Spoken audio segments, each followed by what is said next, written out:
Is the COVID vaccine we have all been promised finally here? Pfizer, in partnership with BioNTech, announced November 18th that they have completed phase 3 trials of their COVID vaccine, demonstrating 95% efficacy. Moderna and Astrazeneca have made similar claims, stating they will also be seeking federal approval to offer their vaccines to millions. Some are asking, is this for real? Is it possible and safe to get approval on a vaccine this quickly?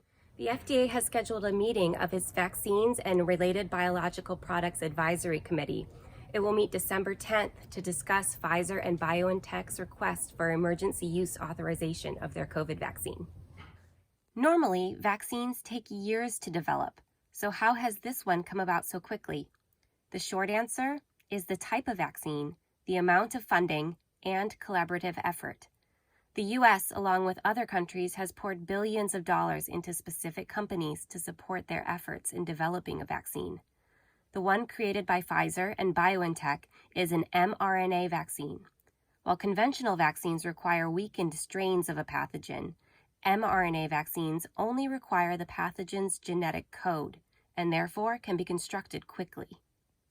Pfizer Chairman and CEO Albert Bourla issued a statement on November 20th saying, "We have operated at extraordinary speed in our clinical development program from concept to regulatory filing, while always maintaining our focus on safety. Our vaccine candidate has demonstrated efficacy of 95% with no serious safety concerns observed to date." According to the FDA, you can rest assured that efforts to speed vaccine development have not sacrificed safety, scientific standards, or the integrity of the vaccine review process. But for many, these assurances alone are not enough to create trust in the coming vaccine. Because they are rushing it.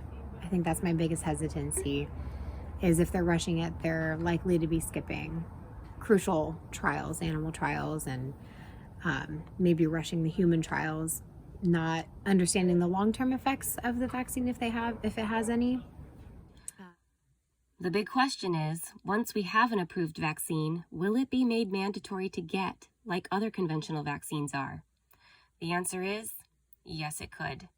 Already, Qantas Airlines CEO Alan Joyce has made a statement saying they will be requiring the COVID vaccine for anyone flying internationally once the vaccines become available to the public.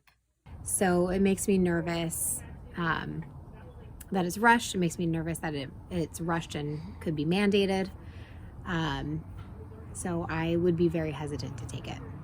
We don't know to what extent these vaccine mandates will be, but it's reasonable to assume that they are coming. This is Tracy Spykerman reporting for the OC News Team.